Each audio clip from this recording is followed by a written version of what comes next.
தொடக்கத்தில் நான் சொல்ல விரும்புகிறேன். இன்னைக்கு அமித்ஷா சொல்லியிருக்கிறார், மன்னிக்க வேண்டும், மாண்புமிகு அமைச்சர், மத்திய அமைச்சர் அமித்ஷா சொல்லியிருக்கிறார். என்ன சொல்லியிருக்கிறார் தெரியுமா?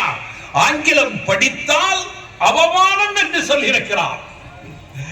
பூனைக்குட்டி வெளியே வந்து விட்டது என்று சொல்லுவார்கள்.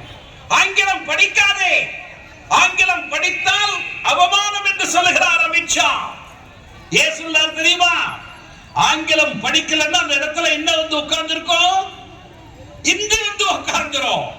இதுதான் யுக்தி, இதுதான் ஆர்எஸ்எஸ் யுக்தி, இதுதான் பிஜேபியினுடைய நோக்கம். பேரறிஞர் அண்ணா சொல்லுவார், தமிழ் என்பது வெண்பொங்கல், ஆங்கிலம் என்பது முந்திரி பருப்பு, தமிழ் என்பது என் உள்ளம், ஆங்கிலம் என்பது கருவி, தமிழ் என்பது உன்னோடு உறவாட, உன்னை பத்தி உலகத்துக்கே சொல்ல ஆங்கிலம் என்று அண்ணா அவர்கள் சொல்லுவார்கள். கண்ணின் மணிகளே, எந்த மொழி மீதும் நமக்கு வெறுப்பில்லை. ஆனால் ஏன் ஆங்கிலத்தை அமித்ஷா வெறுக்கிறார் என்ன தெரியுமா? ஒண்ணு இல்ல, ஒரு பெரிய கணக்கெட்டு இருக்கு, எல்லாத்துக்கும் ஆதாரம் வச்சிருக்கேன், எல்லாம் எடுத்து காட்ட முடியாது. அமெரிக்கா, ஆஸ்திரேலியா, கனடா, ஐரோப்பிய நாடுகள், இதெல்லாம் ஒரு பட்டியல் எடுக்கிறோம்.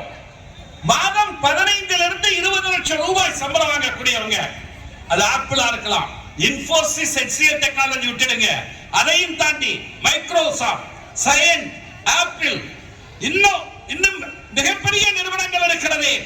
அந்த நிறுவனங்கள் எல்லாம் 20 லட்சம் ரூபாய் சம்பளம் வாங்கக்கூடியவர்களுடைய கணக்கு இந்தியா முழுவதும் எடுத்து பார்த்தால், என் கண்ணின் மணிகளே, நடுநிலையாளர்களே, 170 விழுக்காடு தமிழும் ஆங்கிலமும் படித்தவன் தான் பூமி பந்தில் அறிவு சக்தியாக விளங்குகிறான். அறிவு சக்தி, நாலேஜ் பவர் பூமி பந்திலே இருக்கிறார்களே. ஆங்கிலம் படித்தால் அவமானம் என்று சொல்லுகிற அமித்ஷா அவர்களே, ஆங்கிலம் படிப்போம். தமிழ்நாட்டில் தமிழும் ஆங்கிலமும் இருமொழி கொள்கை அண்ணா கொண்டு வந்தது. 1000 அல்ல 10,000 அமித்ஷா வந்தாலும் தடுக்க முடியாது. ஐயா கலைஞர் அவர்கள், கண்ணின் மணிகளே, 5 நாட்களுக்கு முன்பு தந்தையர் தினம் வந்தது. போற்றுதலுக்குரிய கழகத்தின் தலைவர், திராவிடமான நாயகர் ஒரு ட்வீட் போட்டிருந்தாங்க. என்ன தெரியுமா? தலைவர் கலைஞர் படம், அண்ணன் தளபதி படம் ரெண்டையும் போட்டு புதிய தமிழகத்தினுடைய தந்தை என்று போட்டிருந்தார்கள். தமிழகத்தின் தந்தை கலைஞர் என்று போட்டிருந்தார்கள். அதை நியாயப்படுத்துவதுதான் என்னுடைய 5 அல்லது 10 நிமிட பேச்சாக அமையும். அரை நூற்றாண்டுக்கு முன்பு உரையாற்றிய நண்பர்கள் சொன்னார்களே, குடிசை மாற்று வாரியம், அரை நூற்றாண்டுக்கு முன்பு குடிநீர் வாரியம், ஸ்வச் பாரத். இன்னைக்கு 2 கைகளையும் நீட்டிக்கொண்டு பாரத பிரதமர் மதிப்பிற்குரிய மோடி சொல்லுகிறாரே, உங்க திட்டத்தை 50 வருஷத்துக்கு முன்னாடி கொண்டு வந்தவர் எங்கள் ஐயா கலைஞர் என்பதை மறந்து விடாதீர்கள். நெசவாளர்களுக்கு இலவச மின்சாரம், விவசாயிகளுக்கு இலவச மின்சாரம், கடன்கள் ரத்து, பிற்படுத்தப்பட்ட சமுதாயத்திற்கு இடஒதுக்கீடு, அதில் மிக பிற்படுத்தப்பட்டவர்களுக்கு 20%, வன்னியர் உள்ளிட்ட, மீனவர் உள்ளிட்ட, முடிதிருத்துவர் உள்ளிட்ட, சீர்மரபினர் உள்ளிட்ட அனைவருக்கும் 20% இடஒதுக்கீடு, இஸ்லாமியர்களுக்கு இடஒதுக்கீடு, அருந்ததியருக்கு இடஒதுக்கீடு. சமூக நீதி என்று சொன்னால், இன்னைக்கு ஒரு சின்ன டாக்டர் சொல்லியிருக்காரு, சமூக நீதினு சொன்னா மும்மூர்த்தின்னு இன்னைக்கு ஒரு டாக்டர் சொல்லியிருக்காரு. சமூக நீதினு ஒரு பெயர் எழுதுனா கீழே என்ன வரும் தெரியுமா? கலைஞர் என்றுதான் அந்த பெயர் வரும். சமூக நீதி என்று சொன்னால் அது தலைவர் கலைஞர் அவர்கள். உட்கார்ந்திருக்கிற தாய்மார்களுடைய பிள்ளைகளை 8வது வரைக்கும் படிப்பா, உங்க பிள்ளைய 10வது வரைக்கும் படிக்க வை, 5000 ரூபாய் தர, 10,000 ரூபாய் தரேன்னு சொன்ன பாசத்திற்குரிய தலைவர். நடுநிலையாளர்களே, 50 ஆண்டுகளுக்கு முன்பு பிரைமரி ஹெல்த் சென்டர் குஜராத்தில் போய் கேளுங்க. மோடி ஆண்ட குஜராத்தில் 20 வருஷத்துக்கு முன்னாடி தான் PHCயே வந்தது, பிரைமரி ஹெல்த் சென்டர், ஆரம்ப சுகாதார நிலையம். ஆனால் ஐயா கலைஞர் வாழ்ந்த இந்த மண்ணில் அரை நூற்றாண்டுக்கு முன்பு ஆரம்ப சுகாதார நிலையம், அரை நூற்றாண்டுக்கு முன்பு சிப்காட், டிட்கோ தொழில் வளர்ச்சி நிறுவனங்கள். இன்னும் சொல்றேன், 2000வது ஆண்டுதான் கம்ப்யூட்டர் புரட்சி என்று சொல்லக்கூடிய புரட்சி வெடிக்கிறது. அந்த கம்ப்யூட்டர் புரட்சி வெடிக்கிற பொழுது 2 மாநிலம் தான் முன்னிலையில் இருந்தது. ஒன்னு ஆந்திரா, அன்னைக்கும் சந்திரபாபு நாயுடு முதலமைச்சர், இன்னொன்று தமிழ்நாடு. நான் பட்டியல் போட்டேன் பாருங்க. அந்த நாடுகளிலே பல லட்சம் ரூபாய் சம்பாதிக்கிறாங்க பாருங்க. அதுக்கு என்ன காரணம் தெரியுமா?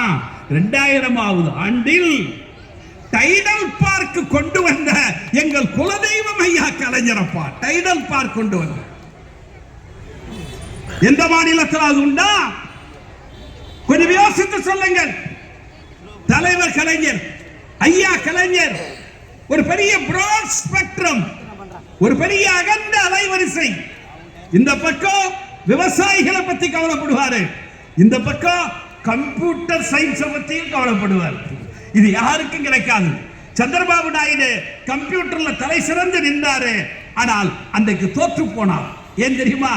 கம்ப்யூட்டரை பற்றி சிந்தித்த சந்திரபாபு நாயுடு விவசாயிகளை பற்றி சிந்திக்கவில்லை. ஆனால் விவசாயிகளையும் சிந்திக்கிறார், நெசவாளர்களை சிந்திக்கிறார், தாழ்த்தப்பட்ட பிற்படுத்தப்பட்ட இஸ்லாமிய சமுதாயத்தை சார்ந்த உலமாக்களுடைய வாரியத்தை அமைத்து தந்து அவர்களையும் சிந்திக்கிறார்.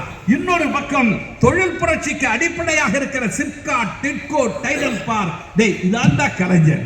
இப்படி ஒரு தலைவர் பூமி பந்தில் பிறக்க முடியாது.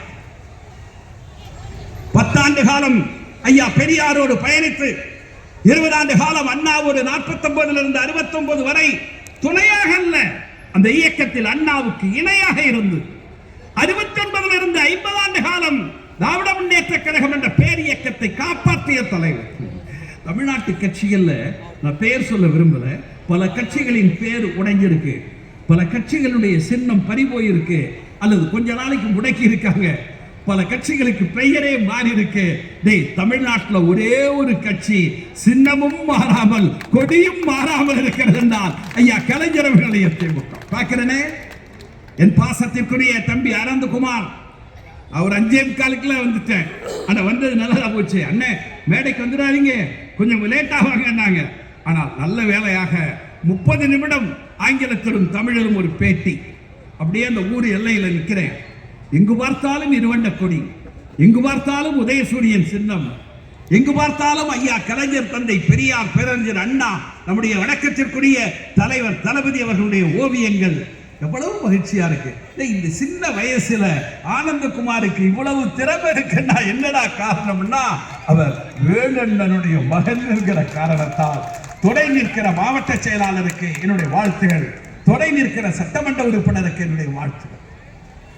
எனவே ஒரு 80 ஆண்டு காலம் தமிழ் சமுதாயத்தை பற்றி பேசிய, எழுதிய, சிந்தித்த ஒரு மாபெரும் தலைவருக்கு பிறந்த நாள் விழா கொண்டாடுகிறோம். இதை கேட்ட ஒரே ஒரு வருத்தம் தெரியுமா? ஐயா கலைஞர் 102 வருஷம் இருந்திருந்தாருன்னு வச்சுங்களேன், இன்னைக்கு இந்த ஆட்சியை பார்த்து எவ்வளவு சந்தோஷப்பட்டிருப்பார், எவ்வளவு மகிழ்ச்சி அடைந்திருப்பார். நீங்க 90-92 வயசுல மேடையில் உட்கார்ந்து இருக்கிறப்ப அது தப்பா நினைக்க கூடாது. 100 ஆண்டு நீங்கள் வாழ வேண்டும் அப்படின்னு ஐயா கலைஞர் சொல்லுவாங்க. உடனே 100 வருஷத்துக்கு மேல இருந்தா ஒத்துக்க மாட்டியா நீ அப்படிம்பாரு. 100 வருஷத்துக்கு மேல இருந்தா ஒத்துக்க மாட்டியா நீ. அதுங்க எல்லா நேரத்திலும் அந்த மனசுல இருக்கிற அந்த அந்த உணர்வு இருக்கு பாருங்க. ஒண்ணு இல்லைங்க, மருத்துவமனையில் இருக்காங்க, முதுகுத்தண்டு அறுவை சிகிச்சை, மறுநாள் காலையில டாக்டர் வராரு, டாக்டர் வந்து கேட்கிறாரு நல்லா இருக்கீங்களா, நல்லா இருக்க ஐயாங்கிறாரு. அதுக்கப்புறம் தண்ணி குடிக்க கூடாது, நீங்க கொஞ்சமா கொடுக்கணும். எங்க கொடுக்கறாங்க? தண்ணி கொடுக்கிற பொண்ணு பேரே காவிரி, தண்ணியே கொடுக்கறது இல்ல அப்படின்னு ஒரு பஞ்சு வைக்கிறாரு. எப்ப? முதுகுத்தண்டு அறுவை சிகிச்சை முடிஞ்சு ஒரு நாள்ல. அதை விட முக்கியமானது என்ன தெரியுமா? ஐயா டாக்டர் பக்கத்துல உட்கார்ந்துட்டு, ஐயா அப்படியே என் பக்கம் திரும்புங்க அப்படிங்கிறாரு. கலைஞர் ஐயா சொன்னாரு, இந்த வழியெல்லாம் பொறுத்துக்கிட்டு தமிழ்நாட்டையே என் பக்கம் திருப்பணும்னு நினைக்கிறேன், என்ன உங்க பக்கம் திரும்ப சொல்றீங்களே. ஒரு தலைவர் பார்க்க முடியாது சார். 80 வருடம் இந்த சமுதாயத்திற்காக உழைத்த ஐயா கலைஞர், அவர்தான் தமிழ்நாட்டினுடைய தந்தை. தமிழக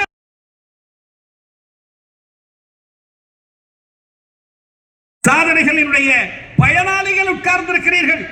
உட்கார்ந்திருக்கிற தாய்மார்கள், மகளிர் உதவித்தொகை பெறக்கூடிய தாய்மார்கள், கட்டணமில்லாத பேருந்து பயணத்திலே பயணிக்கக்கூடிய என் அன்பு சகோதரிகள், 1000 ரூபாய் கல்லூரியிலே படிப்பதற்கு உங்கள் பிள்ளைகளை, உங்கள் மகளை கல்லூரிக்கு அனுப்பி வைத்திருக்கக்கூடிய அன்பு தாய்மார்கள், தமிழ் புதல்வன் திட்டத்திலே 1000 ரூபாய் பெறக்கூடிய அந்த பிள்ளைகளுடைய தாய்மார்கள் உட்கார்ந்து இருக்கிறீர்கள். அதனாலதான் கருப்பா இருக்கிற சபாபதி மோக பேர்ல கவர்ச்சி இல்ல, உருவத்துல கவர்ச்சி இல்ல, இருந்தாலும் அவன் பேசுறத கேட்கறீங்கன்னா அது எனக்கு தரும் மரியாதை அல்ல, அண்ணன் தலைவர் தளபதிக்கு தரக்கூடிய மரியாதை என்பதை நான் உணர்வேன். எத்தனை எத்தனை திட்டங்கள்! உட்கார்ந்திருக்கிற தாய்மார்களுடைய பிள்ளைகள் பள்ளிக்கூடத்துக்கு போவாங்க. காலை உணவு திட்டம் நான் காட்டுகிற ஒரு செய்தி மொபைல்ல உங்களுக்கு ரொம்ப ஆச்சரியமாகவும் மகிழ்ச்சியாகவும் இருக்கும். என் கண்ணின் மணிகளே, இந்த மொபைல்ல இந்த மேடையில் இருக்கிறவங்க நல்லா பார்க்க முடியும். ஒரு குழந்தை சாப்பிடுற மாதிரி இருக்கா, ஒரு குழந்தை சாப்பிடுற மாதிரி இருக்கும் இந்த மொபைல்ல. தெரியுதா உங்களுக்கு? அப்படியே இருக்கும். செய்திக்கு வர பாருங்க. ஒரு குழந்தை சாப்பிடுது தட்டுல உட்கார்ந்து. எங்கன்னு கேட்டீங்கன்னா நம்ம ஊர்ல அல்ல, இது இங்கிலாந்து நாட்டில் சாப்பிடுது. இங்கிலாந்து நாட்டினுடைய கட்சியினுடைய தலைவர் பிரதமர் ஸ்டாமர். அவர் கட்சிக்கு பேரு லேபர் பார்ட்டி. நீங்க இங்கிலாந்துல வறுமை இல்லைன்னா வைக்காதீங்க. ஒரு காலத்துல England, United Kingdom, Great Britain அதெல்லாம் போயிடுச்சு. இப்ப அது சாதாரண இங்கிலாந்து தான். 1.5 வருஷத்துக்கு முன்னாடி தேர்தல் நடக்குது. தேர்தல் அறிக்கை தயாரிக்கணும், எல்லாரையும் கூப்பிடுறாரு. தமிழ்நாட்டில இருந்து ஒருத்தர் போறாரு. அவர் போய் சொல்றாரு, ஐயா நீங்க ஒரு திட்டத்தை சேர்க்கணும் அப்படிங்கிறாரு.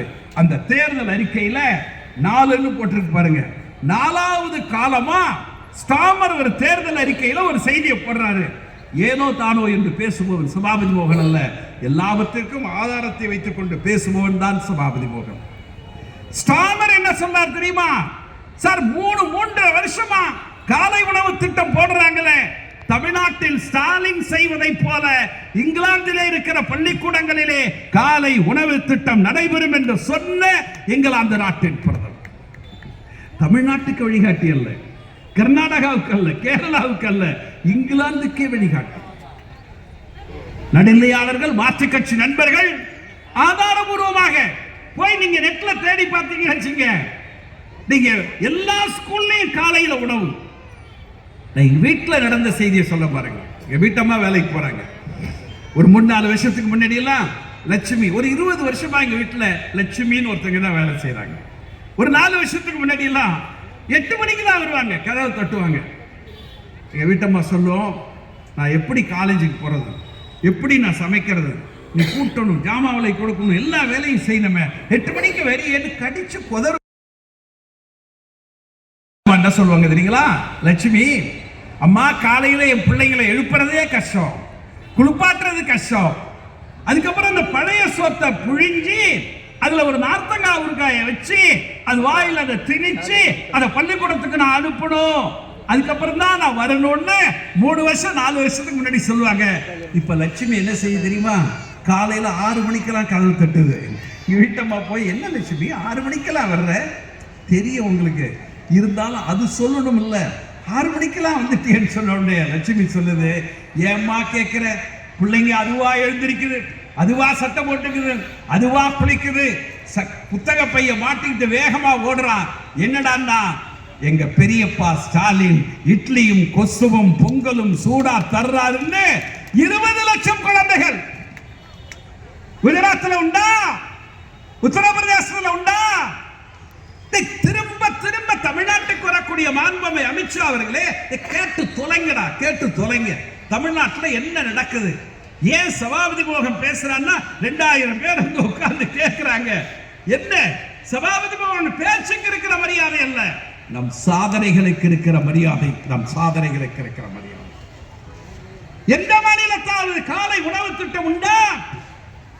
எந்த மாநிலத்திலாவது கட்டணமில்லாத பேருந்து பயணம் பிஜேபி ஆளுகிற மாநிலத்தில் உண்டா? சார், நாம சொன்ன பிறகு மகாராஷ்டிரா எலெக்ஷன்ல 1000 சொன்னோம், 2500 சொல்லி ஜெயிச்சிட்டான். ஒரு 6 மாசத்துக்கு முன்னாடி ஜெயிச்சிட்டான். உங்களுக்கு சொந்தமா புத்தி கிடையாதா? எங்க திட்டம் இல்லாமல் புதிதாக ஒரு புத்தி உண்டா? கொஞ்சம் யோசித்து பாருங்கள் நடுநிலையாளர்களே. பெண்களுக்கு மட்டுமல்ல, இந்தியாவினுடைய பொருளாதார வளர்ச்சி 9.69 9.69 விழுக்காடு. அதை புரிஞ்சுக்கணும்னா ஒரு சின்ன கணக்கு சொல்றேன் பாருங்க. அது என்ன 9.69ங்கிறதுக்கு இந்தியாவில் எத்தனை மாநிலம் இருக்கு? 28 மாநிலம் இருக்கு, உண்டா இல்லையா? இப்ப 28 மாநிலமும் சேர்ந்து இந்தியாவை தூக்கி பிடிக்கணும்னு வச்சீங்க, 100 28ஆல் வகுத்தா 3.5 வரும். அப்படின்னா என்ன அர்த்தம்? ஒரு மாநிலமும் 3.5 விழுக்காடு வளர்ச்சிக்கு உதவினால் 28 மாநிலங்களும் சேர்ந்து இந்தியாவினுடைய வளர்ச்சி என்ன வரும்? 100 வரும். உண்டா இல்லையா? சாதாரண கணக்கு. இதோ இந்து பத்திரிகையில் எழுதுகிறான், அரை பக்கத்தில் எழுதுகிறார். என்ன சொல்கிறார் தெரியுமா? எல்லா மாநிலத்திலும் 2, 1.5, 3 இருக்கிறப்ப தமிழ்நாட்டில் மட்டும்தான் 3 மடங்கு பொருளாதார வளர்ச்சி 9.69 இருக்கிறது என்று நெஞ்சார பாராட்டுகிறார். எலக்ட்ரானிக் எக்ஸ்போர்ட்ஸ், மின்னு உற்பத்தியிலே, ஏற்றுமதியிலே முதலிடம். ஈஸ் ஆஃப் டூயிங் பிசினஸ், தொழில் தொடங்குவதற்கு சுமூகமான சூழ்நிலை, இதான் ரொம்ப முக்கியம். சார், நமக்கு கோடிக்கணக்கில் பணம் வருது. நம்ம இப்ப எவ்வளவு கோடி வாங்கியிருக்கோம் தெரியுமா? தலைவர் அடிக்கடி சொல்றாரு 1 ட்ரில்லியன் இன்னொரு 4 வருஷத்துல. 1 ட்ரில்லியன் என்ன தெரியுமா? 85 லட்சம் கோடி 1 ட்ரில்லியன். சார், இப்ப 20 லட்சம் கோடியை தாண்டிட்டோம். எந்த மாநிலத்திலும் அந்த வளர்ச்சி கிடையாது. தமிழ்நாட்டில் 20 லட்சம் கோடி. இந்த 4 வருஷத்துல 1 ட்ரில்லியன் எல்லாம் வருவான். டெஸ்லாவினுடைய நிறுவனர் வருவான், இன்ஃபோசிஸ் நிறுவனர் வருவான். உலகத்தில் இருக்கிற எல்லா தலைவர்கள், எல்லா நிறுவனங்களுடைய தலைவர்கள் வந்து ஸ்டாலினுக்கு கலைகுலிக்கு 1 ட்ரில்லியன் வெற்றியினை முதலமைச்சர் பெற்றுத் தருவார்.